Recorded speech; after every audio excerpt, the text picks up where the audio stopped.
At the end of July 2020, the 5.0 patch launched for StarCraft 2. This would be the largest update in years. A host of campaign achievements, balance updates, and the enormous Commander Prestige system all launched. But this update would also signal the end of support for StarCraft 2. It was the beginning of what would be a very turbulent time at Blizzard, and the crew keeping the game alive were quitting. After the patch, there was silence.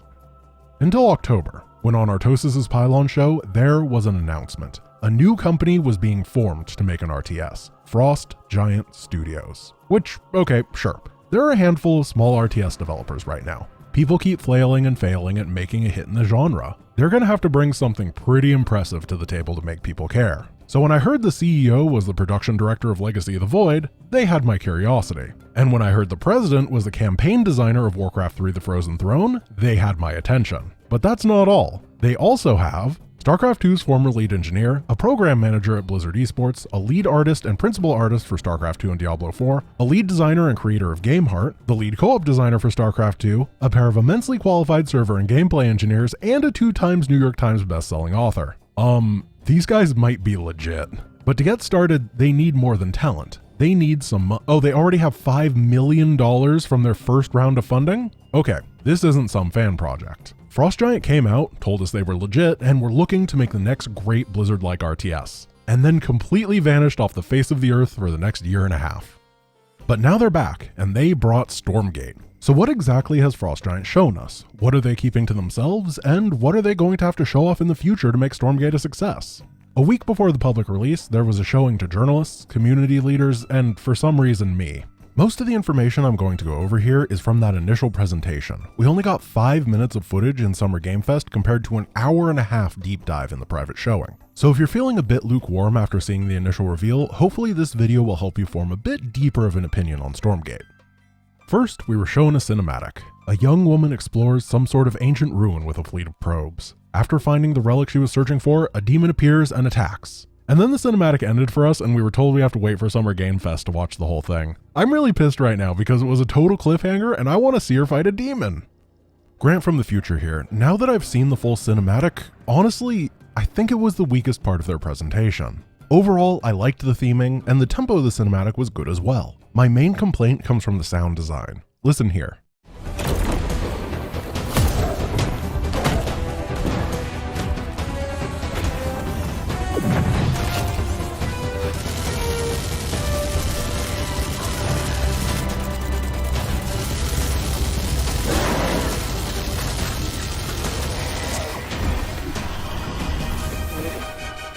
It's currently lacking that visceral oomph that you want from the shots and the impacts. If I had to make a guess, this cinematic wasn't originally supposed to be done yet, but then they were offered a slot in Summer Games Fest and they rushed it. It just doesn't feel finished. One thing worth noting is that this isn't a pre-rendered cinematic, it's an in-engine cutscene. This means that we weren't watching Stormgate's version of this, but their version of this. That would make me feel better if it wasn't the actual trailer. The setting of the game is a post or mid-apocalyptic Earth. Futuristic humans opened a portal and demons came to say hi. This means that instead of the traditional knights and sorcerers versus demons, we have high-tech humans fighting them. Is this literally the setting of Doom? Yeah, but does it matter?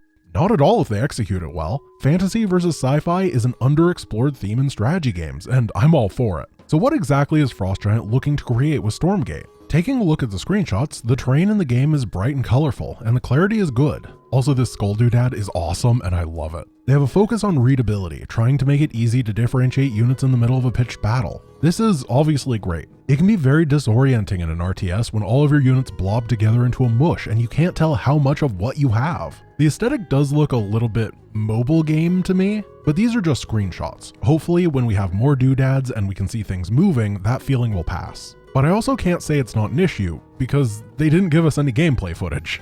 We just have still images to work with for now. This is about all we know about visual design. Units and features are going to be readable and unique, the color tone is bright, and cutscenes will take on the darker aspects of the world. While the aesthetic of a game is important, I completely understand why they didn't focus on it in the presentation. So let's get into the meat and potatoes of Stormgate, the gameplay.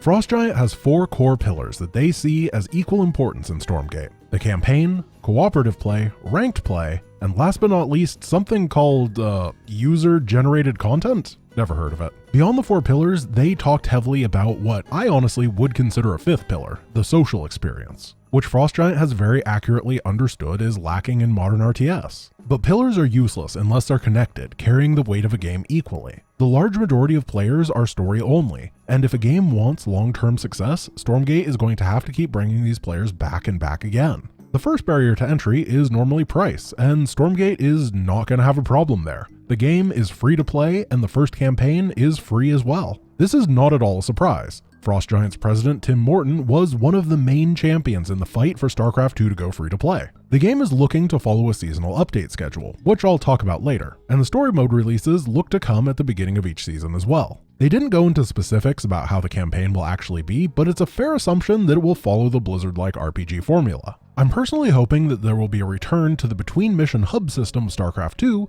but the missions themselves will be larger and reward exploration more like Warcraft 3.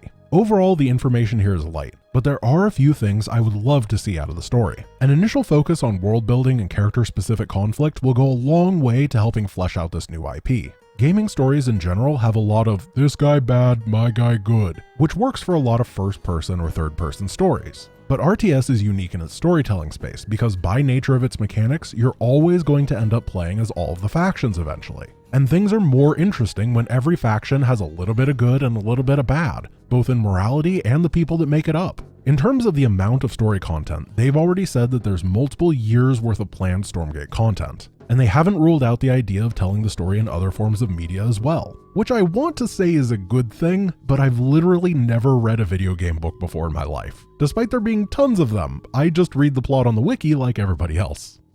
After the campaign comes co-op. This looks to be very similar to the Cooperative Commanders mode of StarCraft 2. Each player picks a unique faction, and they battle together to defeat a super powerful computer opponent. Stormgate is using the newly released Unreal 5 engine, and because of that, co-op is going to be able to support up to 3 people, hopefully with minimal lag. Additionally, they want to design each faction in a more synergistic way. If you've ever played StarCraft 2 co-op, you would probably agree that the combo play between many of the commanders is very minimal. Most games are 2 players acting independently, slaying their way through missions without regarding each other. Frostgiant is looking to design factions with a bit more combination play in mind, each player bringing their commander's toolkit to create a whole that is greater than the sum of its parts. Initially when I heard this, I liked it a lot. As somebody who's playing Commander exclusively with viewers when I'm streaming where coordination is high, it seems like a ton of fun. I do fear that in a quick match setting with random allies, well, I don't play MOBAs for a reason. While most people are nice, a few bad encounters early on in a co-op player's life could really soil the experience. If you get an unresponsive ally or queue up with people who don't speak the same language as you, things could really suck.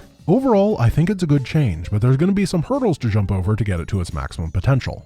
Traditionally, playing versus the AI in RTS has been seen as the casual option, but Stormgate is looking to break the mold with ranked leaderboards for the top tier of cooperative play. If you want to be competitive but don't like playing against other people, this might be a really cool way to strut your stuff. Overall, this is a great change, though it did get me thinking about my distaste of high-level StarCraft 2 co-op. The majority of high-level organized co-op in StarCraft 2 is a lot of spawn camping, preventing enemies from ever organizing attack waves, laying mines and such to invalidate sections of gameplay.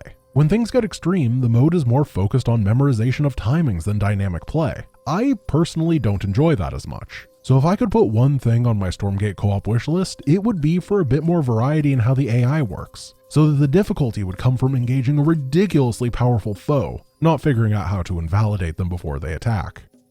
That's it for PvE content, but what about some good old-fashioned player versus player? Unsurprisingly, the core competitive mode is going to be 1 versus 1. Solo play has been the competitive core for RTS for its entire esports history, and Stormgate is no exception. But what about other ranked modes? If you're a modern RTS player, this might come as a surprise, but while team games were never the main focus of competitive RTS, they used to be a legitimate part of it. For example, 2v2s were always so important in StarCraft 1 that Pro League, one of the premier events for the game, always had a 2v2 section to the competition. Team games were also significantly more important to Warcraft 3. The hyper-focus on 1v1 is a modern shift. Frostgiant understands this, and they have an interesting take on it. Their opinion is that you can't create a balanced environment for 1v1, 2v2, 3v3, 4v4, and free-for-alls at the same time. So they're going to focus on one team mode, 3 versus 3. This is where I get a bit excited again. As someone who spends a ton of time interacting with the casual side of the community, I identified a huge problem. The bridge to get people into ranked play naturally didn't exist. Traditionally, games just expected you to finish the campaign and then jump into the completely different ranked environment and be cool getting crushed 50 games in a row as a new player. But Frost Giant has obviously put a good deal of thought into this. You start off in the campaign, finish that, check out the 3-player co-op, where you either bring some friends to play with you or meet some people while playing that co-op, and boom! You've naturally formed a 3 versus 3 team with people who you are already used to communicating and working with because co-op requires more coordination. And then, if you like 3 versus 3, maybe you'll give 1 versus 1 a try when your buddies are offline. This natural progression system makes sense to me. It shatters the barriers that get erected around the various game modes, making switching between them easier than ever. To top it off, Stormgate's progression system is designed to give you rewards no matter which game type you play. You aren't forced to play any mode you don't want to. Frost Giant really seems to understand that every player's experience is different. What they enjoy is different than everyone else. And the best thing they can do is to make all the modes accessible, not to force everybody into every game mode and not to ignore everything besides 1 versus 1.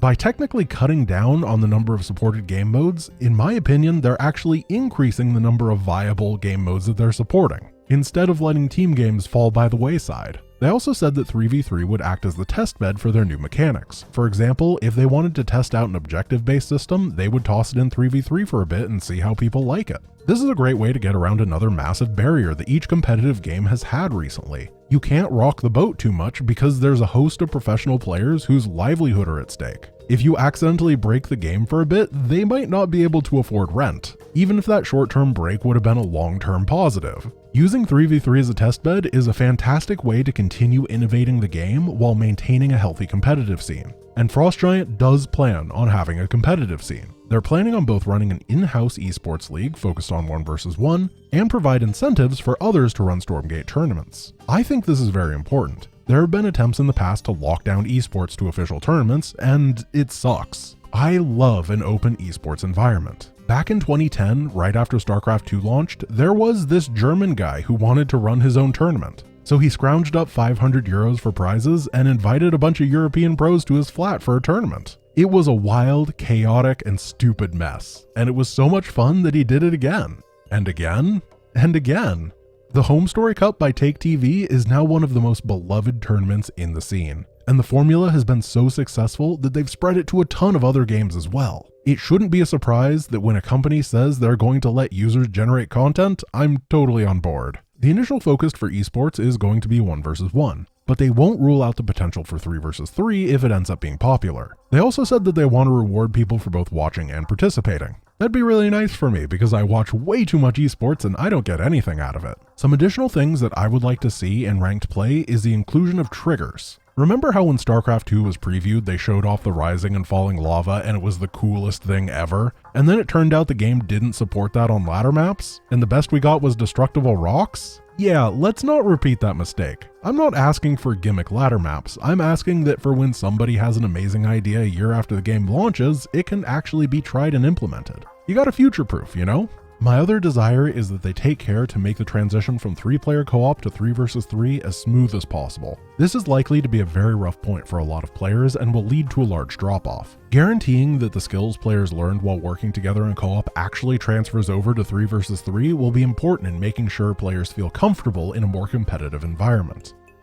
We don't have a whole lot of information about the user-generated content pillar, mostly because the entire point is that we make the stuff, not them. They did say a few things about the map editor though. Modders are going to have full access to the complete editor that Frost Giant uses, not a dumbed down version. It's going to be designed with both an easy mode for learning and quick fixes and a full mode for expert users. The terrain editor specifically in most map editors is an enormous burden. Stormgate said that they're trying to make a fast to use one. Hopefully this cuts down one of the most monotonous and time-intensive things in map making. These are all good changes. And to make sure that things launch well, I'm personally going to push Frost Giant to make sure that during the closed beta, they get mod makers in who are allowed to test things out in the editor. Mod makers are often very overlooked, and I think their feedback is massively important.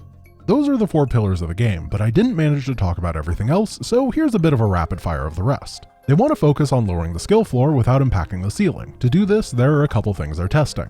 For example, a quick macro system that is in the interface instead of having to click buildings, automatic control groups, and workers returning to work after building a structure. But none of these things are set in stone. For the most part, these seem fine to me. People argued that these sort of changes would ruin StarCraft 2 and make it too easy, and then it didn't. And they also argued that it would make Warcraft 3 too easy, and it didn't. If you make things smoother for a good player, they'll just find even more things to do. There's also going to be more of a focus on ground combat. Big air fleets as an endgame army is not going to happen. I think this is great. Ground units are cooler because terrain is interesting and air doesn't have that. There's also not going to be any boats. I think this is great. Ground units are cooler because terrain is interesting and the ocean just doesn't have that. The target game duration is 20 minutes. Yeah, good luck with that, Frost Giant. Gamers do not take well being told how long their matches should be. While you were busy deciding on the 20-minute number, there are already turrets being built in your base.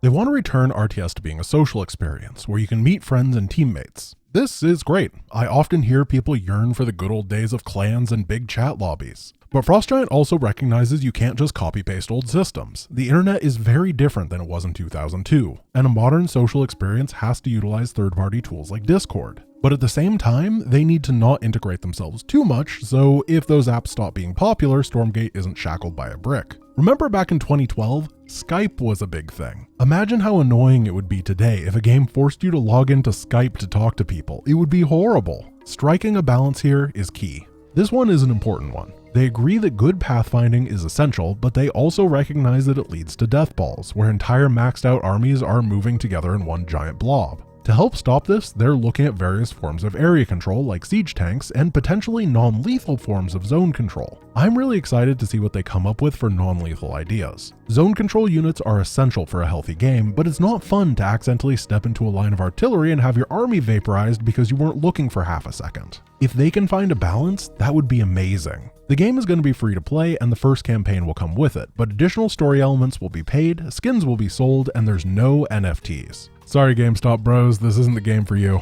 I hope they look at some sort of season pass system where you're rewarded for that season no matter which version of the game you play, and you get that season's story mode as part of the bundle. The a la carte system of buying individual skins or skin packs doesn't really appeal to me that much. I personally would find a skin set that I like, and then I would buy it, and I would never have a reason to look at the store again. And then I'd end up playing the game for like 5 years straight and having paid $10 total, and I don't think that's good for them in the long run. They didn't go into detail about how resources are going to work, but it does look like they're using 2 resources and a supply system, at least in their testing right now. And they did mention that they're interested in the tree type system that Warcraft 3 uses, meaning that bases aren't an ornately laid out pile of resources, but instead some of the resources are more integrated into the map. I like this. Watching good players come up with an interesting expansion strategy because they need to min-max a resource like wood could be really cool, but it's a subtle enough mechanic where it doesn't really impact the average player at all. That's it for gameplay, so let's talk about the big question. Can they actually make this game, and when can we play it? Frost Giant has said that they currently have $35 million in the bank and are looking to start closed beta in summer of 2023. The $35 million is expected to last them until the product launches and not any further. So what's my opinion on all of this?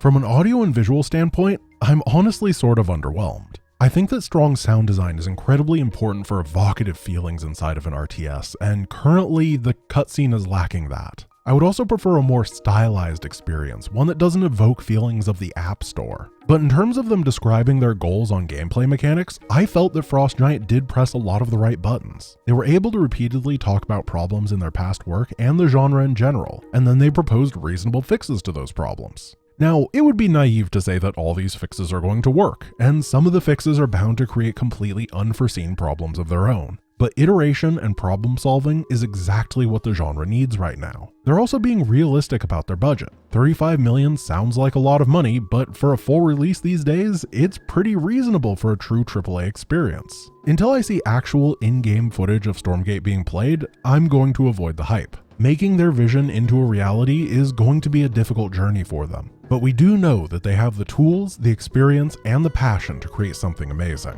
I wish Frost Giant the best of luck, and I'm excited to see some actual gameplay. But I swear, if their gameplay showcase is the same as the cinematic where they build it up and then it cuts off right before the big battle, I'm going to